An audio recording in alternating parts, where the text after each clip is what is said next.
ാണ് പേരാമ്പ്ര സംഘർഷത്തിൽ ഷാഫി പറമ്പിൽ എംപിക്കെതിരെ നിയമ നടപടിയുമായി മുന്നോട്ട് പോകുന്നില്ല എന്നൊരു പ്രതികരണമാണ് Vadakara control room inspector Abhilash ഡേവിഡിൽ നിന്നുണ്ടാകുന്നത്. വ്യാജ വാർത്തകൾ നൽകിയവർക്കെതിരെ നിയമ നടപടി സ്വീകരിക്കുമെന്നും അഭിലാഷ് ഡേവിഡ് പറയുന്നു. DGP അടക്കേ ഇങ്ങനെ അപേക്ഷ കൊടുത്തിരുന്നല്ലോ ഷാഫിക്കെതിരെ നിയമ നടപടി സ്വീകരിക്കാൻ വേണ്ടിയിട്ട്. ഞാൻ പറഞ്ഞല്ലോ, MPക്കെതിരെ അല്ല സ്വീകരിക്കാൻ വേണ്ടി കൊടുത്തിരിക്കുന്നത്. ചില മാധ്യമങ്ങളിൽ എനിക്കെതിരെ അപകീർത്തികരമായിട്ടുള്ള വാർത്ത വന്നു. അതിനു വേണ്ടിയാണ്. അതായത് പിന്നെ വാർത്തകൾക്കെതിരെയാണ് ഇത് കേസിൽ പോകുന്നു പറയുന്നത് അല്ലേ? അതെ, അപ്പൊ എനിക്ക് അപകീർത്തികരമായി തോന്നിയത് എല്ലാ വാർത്തക്കെതിരെയും അല്ല. അതായത് ഷാഫി പറമ്പിൽ അന്ന് വാർത്താ സമ്മേളനം നടത്തി പറഞ്ഞ കാര്യത്തിലാണോ? അല്ല, അവര് പറയാനെക്കാട്ടി കൂടുതൽ പത്രങ്ങൾ ഇത് വന്നല്ലോ പല ചാനലുകളിലും. MPക്കെതിരെ ഒരു നിയമ നടപടിയായിട്ട് മുന്നോട്ട് പോകുന്നില്ല. ഇല്ല.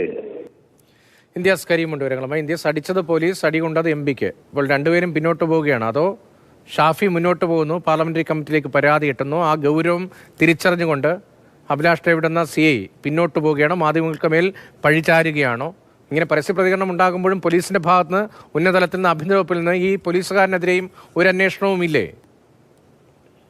രതീഷ്, ഷാഫി പറമ്പിൽ MPക്കെതിരെ കഴിഞ്ഞ ദിവസങ്ങളില് നിങ്ങളെല്ലാവരും ഈ വാർത്ത കണ്ടിട്ടുണ്ടാവും. എന്താണ് വാർത്ത? പേരാമ്പ്ര സംഘർഷത്തില് ഷാഫിക്കെതിരെ നിയമ നടപടിക്ക് അനുമതി തേടി ഈ പറയുന്ന അഭിലാഷ് ഡേവിഡ് എന്ന് പറയുന്ന പോലീസുകാരൻ ഈ പറയുന്ന റൂറൽ SP-ക്കും അതുപോലെ DGPക്കും ഒക്കെ കത്തയച്ച വിവരങ്ങൾ പുറത്തു വന്നത് നിങ്ങൾ കണ്ടിട്ടുണ്ടാവും. ഇത് ഷാഫി പറമ്പില് കുറച്ച് ദിവസങ്ങൾക്ക് മുമ്പ് എന്ന് പറഞ്ഞാൽ ഈ പറയുന്ന പേരാമ്പ്ര സംഘർഷം കഴിഞ്ഞ് അദ്ദേഹം സർജറി കഴിഞ്ഞു, അത് കഴിഞ്ഞ് റെസ്റ്റ് കഴിഞ്ഞ് വിശ്രമം കഴിഞ്ഞ് വന്നിട്ട് ഉടനെ അദ്ദേഹം ഒരു വാർത്താ സമ്മേളനം നടത്തിയിരുന്നു. ആ വാർത്താ സമ്മേളനത്തില് ഷാഫി പറമ്പില് വളരെ വ്യക്തമായിട്ട് തന്നെ മർദ്ദിച്ച പോലീസുകാരൻ ആരാണെന്നും അതിന്റെ ദൃശ്യങ്ങളും ആ പോലീസുകാരന്റെ ഈ പറയുന്ന ബാക്ക്ഗ്രൗണ്ട് എന്താണെന്നും പിരിച്ചുവിട്ട പോലീസ് സേനയിൽ നിന്ന് പിരിച്ചുവിട്ട പോലീസുകാരൻ എങ്ങനെ പിന്നെ തിരിച്ച് സർവീസിലെത്തി എന്നുള്ള ഗുരുതരമായ ചോദ്യങ്ങളൊക്കെ ഷാഫി പറമ്പിൽ ചോദിക്കുന്നത് നമ്മൾ കണ്ടതാണ്. അതിന് തൊട്ട് പിന്നാലെയാണ് ഈ പറയുന്ന അഭിലാഷ് ഡേവിഡും അതുപോലെ അദ്ദേഹത്തിന്റെ മാതാവുമൊക്കെ രംഗത്തെത്തുന്നത് നമ്മൾ കണ്ടത്. എന്താ, ഷാഫി മാപ്പ് പറയണം, ഷാഫി നുണ പ്രചരിപ്പിച്ചു, അതുകൊണ്ട് ഷാഫിക്കെതിരെ നിയമ നടപടി എടുക്കാൻ തന്നെ കേസിന് പോകാൻ തന്നെ അനുവദിക്കണമെന്ന് പറഞ്ഞുകൊണ്ട് ഈ പോലീസുകാരൻ DGPക്കും മറ്റുള്ളവരോടൊക്കെ അനുമതി തേടിയ ഒരു വാർത്ത നിങ്ങൾ കണ്ടിട്ടുണ്ടാവും. പക്ഷേ ഇന്നിപ്പോ പോലീസുകാരൻ പറയുന്നു, അയ്യോ മാപ്പ്, കാലി പിടിക്കാം ഞാൻ, എന്നെ ഇതിൽ നിന്നൊന്ന് ഒഴിവാക്കി തരണം. എന്താ കാര്യം? ഞാൻ ഷാഫിക്കെതിരെ പരാതി പറഞ്ഞിട്ടില്ല, എനിക്ക് ഷാഫിക്കെതിരെ നിയമ നടപടിക്ക് പോകേണ്ട, എനിക്ക് അങ്ങനത്തെ കാര്യം ഞാൻ പറഞ്ഞിട്ടില്ല, അത് വാർത്താ മാധ്യമങ്ങൾ ഉണ്ടാക്കിയതാണ് എന്നൊക്കെയാണ് ഇപ്പോൾ ഈ അഭിലാഷ് ഡേവിഡ് പറയുന്നത് അല്ലേ? അപ്പോ എന്താണ് അഭിലാഷ് ഡേവിഡിന്റെ മനം മാറ്റത്തിനുണ്ടായ കാര്യം? കാരണം അഭിലാഷ് ഡേവിഡ് പല ന്യായീകരണങ്ങൾ നിരത്തുന്നത് നമ്മൾ കണ്ടതാണ്. ഈ പറയുന്ന കൂട്ടിക്കൊടുപ്പ്, ഈ പറയുന്ന ഗുണ്ടാപ്പണി, അതുപോലെ ജനങ്ങളെ ഭീഷണിപ്പെടുത്തി പണം തട്ടുക, ഈ പറയുന്ന പ്രവർത്തികളൊക്കെ ചെയ്തതിന്റെ പേരിൽ സർവീസിൽ നിന്ന് പിരിച്ചുവിടാൻ തീരുമാനമെടുത്ത ഈ പറയുന്ന അഭിലാഷ് ഡേവിഡ് എന്ന് പറയുന്ന വടകര കൺട്രോൾ റൂമിലെ ഇൻസ്പെക്ടർ ആയിട്ടുള്ള ഈ അഭിലാഷ് ഡേവിഡ്, ഈ പോലീസ് ഉദ്യോഗസ്ഥൻ, ഇയാൾ എങ്ങനെ തിരിച്ച് സർവീസിലേക്ക് വന്നു? നിങ്ങളൊന്ന് ആലോചിക്കണ്ടേ? അവിടെ അത് ഒരു ചോദ്യമാണ്, അത് അവിടെ നിൽക്കട്ടെ, നമ്മൾ ആ കാര്യങ്ങളിലേക്ക് കടന്നു പോകുന്നില്ല. പക്ഷേ ഇപ്പോ അഭിലാഷ് ഡേവിഡിന്റെ മനംമാറ്റത്തിനുള്ള കാരണം എന്താണ്? അഭിലാഷ് ഡേവിഡ് പറയുന്നു, MPക്കെതിരെ അല്ല ഞാൻ പറഞ്ഞത്. അന്ന് പറഞ്ഞിട്ട് ഇപ്പൊ വീണ്ടും മാറ്റി പറയുകയാണ്. സ്വാഭാവികമായിട്ടും ഇവര് പലപ്പോഴും അങ്ങനെ. അപ്പൊ കഴിഞ്ഞ ദിവസം നമ്മൾ കണ്ടില്ലേ, ശിവൻകുട്ടി എത്ര തവണ ആവർത്തിച്ച് കേരളത്തോട് പറഞ്ഞതാ, PM ശ്രീയും NEPയും ഞങ്ങൾ നടപ്പിലാക്കില്ല, എന്നിട്ട് ആരും അറിയാതെ തലയിൽ മുന്നിട്ട് പോയി ഒപ്പിട്ടു. അപ്പൊ നിലപാടുകൾ ഗോവിന്ദൻ പറയും പോലെ നിലപാടുകൾ ഇനിയും മാറും, തീരുമാനങ്ങൾ ഇനിയും മാറും. ആ കാര്യത്തിലൊന്നും നമുക്കൊരു തർക്കമില്ല, അതവിടെ നിൽക്കട്ടെ. എന്താണെങ്കിലും അഭിലാഷ് ഡേവിഡ് എന്ന് പറയുന്ന ഷാഫി പറമ്പിലിനെ മർദ്ദിച്ച, ലാത്തി കൊണ്ടടിച്ച് ഷാഫി പറമ്പിലിനെ മൂക്ക് പൊട്ടിച്ച ഈ പോലീസ് ഉദ്യോഗസ്ഥനെതിരെ ഇപ്പോഴും ഒരു നടപടിയും ഉണ്ടായിട്ടില്ല എന്ന് മാത്രമല്ല, ഒരു അന്വേഷണവും ഇയാൾക്കെതിരെ നടക്കുന്നില്ല. ഇയാൾ ഇപ്പോഴും ഈ പറയുന്ന വടകരയിലെ കൺട്രോൾ റൂമിലെ ഇൻസ്പെക്ടറായിട്ട് തുടരുകയും ചെയ്യുന്നുണ്ട്. അങ്ങനെയുള്ള ഒരു സാഹചര്യത്തിൽ എന്തുകൊണ്ടാണ് അഭിലാഷ് ഡേവിഡ് ഇപ്പോൾ ഇത്തരത്തിൽ മാറ്റി പറയുന്നത്? എന്തുകൊണ്ടാണ് ഷാഫിക്കെതിരെ, MPക്കെതിരെ നിയമ നടപടികളുമായി ഞാൻ പോകാൻ ആഗ്രഹിച്ചിട്ടില്ല, ഞാൻ അതിന് തയ്യാറായിട്ടില്ല, ഞാൻ അങ്ങനെ ഉദ്ദേശിച്ചിട്ടില്ല, ഞാനത് പറഞ്ഞിട്ടില്ല, ഞാനത് ചെയ്തിട്ടില്ല എന്നൊക്കെ പറഞ്ഞ് മാറ്റി പറയേണ്ടി വന്നത് എന്തുകൊണ്ടാണ്? ഒറ്റ ഒരു കാരണമേ ഉള്ളൂ. കാരണം ഷാഫി പോയത് മുഖ്യമന്ത്രിയുടെ അടുത്തേക്കോ അല്ലെങ്കിൽ കേരളത്തിന്റെ DGPയുടെ അടുത്തേക്കോ അല്ലെങ്കിൽ റൂറൽ SP അടുത്തേക്കോ ഒന്നുമല്ല ഷാഫി പരാതിയുമായിട്ട് ചെന്നത്. ഷാഫി പരാതിയുമായിട്ട് ചെന്നത് ഡൽഹിയിലാണ്, സ്പീക്കർക്കാണ്, ലോക്സഭാ സ്പീക്കറോടാണ്. ആ ലോക്സഭാ സ്പീക്കർ ചെയർമാനായിട്ടുള്ള പാർലമെന്റ് പ്രിവിലേജസ് കമ്മിറ്റിക്ക് മുമ്പാകെയാണ് ഷാഫി പറമ്പിൽ പരാതി ഉന്നയിച്ചിരിക്കുന്നത്, പരാതി ഉയർത്തിയിരിക്കുന്നത്. അതിന്റെ പ്രത്യാഘാതം എന്ന് പറയുന്നത് വളരെ വലുതാണ്. കാരണം ഷാഫിയുടെ കയ്യിൽ ഈ പറയുന്ന തെളിവുകളൊക്കെ ഷാഫിയുടെ കയ്യിലുണ്ട്. ഈ പോലീസുകാരൻ ഷാഫിയെ മർദ്ദിക്കുന്നതിന്റെ ദൃശ്യങ്ങളും ഷാഫിയുടെ കയ്യിലുണ്ട്. അങ്ങനെ ഇരിക്കുമ്പോ പ്രിവിലേജസ് കമ്മിറ്റിക്ക് മുമ്പാകെ ഇത് വരുമ്പോൾ ഈ പറയുന്ന കാര്യങ്ങൾ പ്രിവിലേജസ് കമ്മിറ്റിക്ക് ബോധ്യപ്പെട്ട് കഴിഞ്ഞാൽ ഈ പറയുന്ന വ്യക്തി, ജനപ്രതിനിധി, അത് MP ആവട്ടെ, MLA ആവട്ടെ, ആരുമാവട്ടെ, അവരെ മർദ്ദിക്കുന്ന വ്യക്തി, പോലീസുകാരനാവട്ടെ അല്ലാത്തവരാവട്ടെ, ആരുമായിക്കോട്ടെ, അങ്ങനത്തെ വ്യക്തിയെ പ്രോസിക്യൂട്ട് ചെയ്യും എന്നുള്ള കാര്യം തന്നെയാണ്. ആ പറയുന്ന പ്രോസിക്യൂഷനിലേക്ക് കടന്നു കഴിഞ്ഞാൽ അഭിലാഷ് ഡേവിഡിനെ സംബന്ധിച്ചിടത്തോളം അത് വലിയ ഒരു തിരിച്ചടിയാവും. കാരണം ഇവിടെ തന്നെ പിരിച്ചുവിടാൻ തീരുമാനമെടുത്ത, റിപ്പോർട്ട് നൽകിയ തീരുമാനങ്ങളെയും റിപ്പോർട്ടിനെയും ഒക്കെ മുക്കാൻ ആളുകൾ ഉണ്ടായിരുന്നെങ്കിൽ, പക്ഷേ ഡൽഹിയിൽ എത്തിക്കഴിഞ്ഞാൽ, പാർലമെന്റ് പ്രിവിലേജസ് കമ്മിറ്റിക്ക് മുമ്പിൽ ഈ കാര്യങ്ങൾ എത്തിക്കഴിഞ്ഞാൽ അത് അത്ര എളുപ്പമാവില്ല എന്നുള്ള കാര്യം അഭിലാഷ് ഡേവിഡിന് അറിയാം.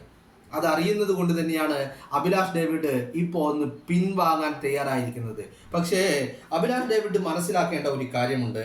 നിങ്ങൾ ഇനിയിപ്പോൾ എത്ര കേസ് കൊടുത്താലും, കേസ് കൊടുത്തില്ലെങ്കിലും, എവിടെയൊക്കെ പരാതിപ്പെട്ടില്ലെങ്കിലും ഒന്നും ഷാഫി പറമ്പിൽ ഈ കാര്യത്തിൽ ഒരണുകിട പിന്നോട്ടടിക്കാൻ തയ്യാറല്ല എന്നുള്ള കാര്യം നിങ്ങൾ മനസ്സിലാക്കണം.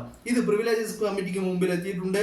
ഷാഫി ഈ പറയുന്ന തെളിവുകളൊക്കെ ഹാജരാക്കുകയും ചെയ്യും, നിങ്ങളെ പ്രോസിക്യൂട്ട് ചെയ്യുകയും ചെയ്യും. അങ്ങനെ ചെയ്തു കഴിയുമ്പോൾ അത് അഭിലാഷ് ഡേവിഡിനെ സംബന്ധിച്ചിടത്തോളം അയാളുടെ സർവീസിനെ ബാധിക്കും, അയാളുടെ പെൻഷനെ ബാധിക്കും, അയാളുടെ റിട്ടയർമെന്റ് ലൈഫിനെ ബാധിക്കും. ഒരു ആനുകൂല്യങ്ങളും ലഭിക്കില്ല, അയാൾ അഴിയെണ്ണേണ്ടി വരും എന്നുള്ള കാര്യത്തിൽ ഒരു തർക്കവുമില്ല. അപ്പോ ഷാഫിയെ ഒന്ന് മയപ്പെടുത്താൻ വേണ്ടിയിട്ടാണ് അഭിലാഷ് ഡേവിഡ് ഇപ്പോൾ ഇങ്ങനെ ഒരു മാറ്റിപ്പറയലിലേക്കും ഇങ്ങനെ ഒരു മറിച്ചുള്ള തീരുമാനത്തിലേക്കും എത്തി നിൽക്കുന്നതെങ്കിൽ അഭിലാഷ് ഡേവിഡ് ഒന്ന് കാര്യം ഉറപ്പിച്ചോ, ഇപ്പുറത്തുള്ളത് ഷാഫിയാണ്, വിട്ടുവീഴ്ചകൾ ഉണ്ടാവില്ല. നിങ്ങൾ ആരുടെ അച്ചാരം വാങ്ങിയിട്ടാണെങ്കിലും ഷാഫി പറമ്പിലിനെ മർദ്ദിക്കുകയും അതുപോലെ തന്നെ ഷാഫി പറമ്പിലിനോടൊപ്പം ഉണ്ടായ സഹപ്രവർത്തകരുടെ മുഖത്ത് പോലും ഗ്രനേഡ് എറിഞ്ഞ് കാഴ്ച നഷ്ടപ്പെട്ടു പോകുന്ന രീതിയിലേക്ക്, അപകടം സംഭവിക്കുന്ന രീതിയിലേക്ക് കാര്യങ്ങൾ മാറിയിട്ടുണ്ടെങ്കിൽ ഷാഫി പറമ്പിൽ വിട്ടുവീഴ്ചകൾക്ക് തയ്യാറാവില്ല. ഇപ്പോ അഭിലാഷ് ഡേവിഡ് എന്താ ചെയ്യുന്നത്? ഇപ്പൊ അഭിലാഷ് ഡേവിഡ് പറയുന്നത് മാധ്യമങ്ങളാണ് എനിക്കെതിരെ അപകീർത്തികരമായ വാർത്തകൾ കൊടുത്തത്. എന്താണ് അപകീർത്തികരമായ വാർത്തകൾ?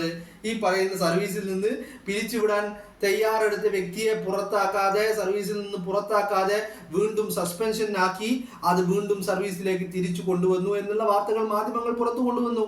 അതിന്റെ റിപ്പോർട്ട് മാധ്യമങ്ങൾ പുറത്തു വിട്ടു.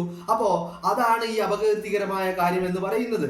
സത്യത്തെയാണ് ഈ പറയുന്ന പോലീസ് ഉദ്യോഗസ്ഥൻ H. നാഗരാജുവിന്റെ റിപ്പോർട്ടിനെയാണ് ഈ പറയുന്ന അഭിലാഷ് ഡേവിഡ് പറയുന്നത് അത് അപകീർത്തികരമാണ് എന്ന് പറയുന്നത്. ഈ വിദ്വാന് തിരുവനന്തപുരത്ത് ശ്രീകാര്യത്ത് സർവീസിലുണ്ടായിരുന്ന കാലത്ത് ചെയ്തു കൂട്ടിയ അതിക്രമങ്ങളെയാണ് H. നാഗരാജ് തന്റെ റിപ്പോർട്ടിൽ വളരെ വ്യക്തമായി പ്രതിപാദിക്കുന്നത്.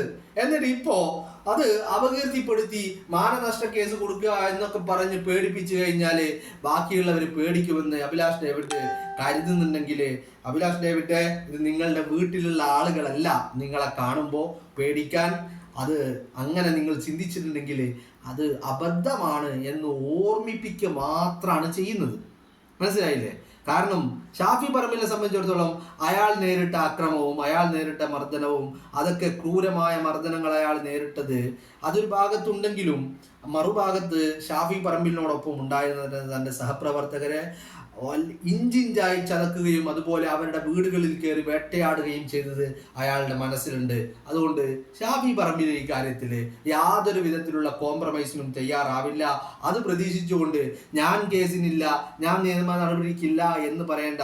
നിങ്ങൾ നിയമ നടപടിക്ക് തന്നെ പോയിക്കോളൂ.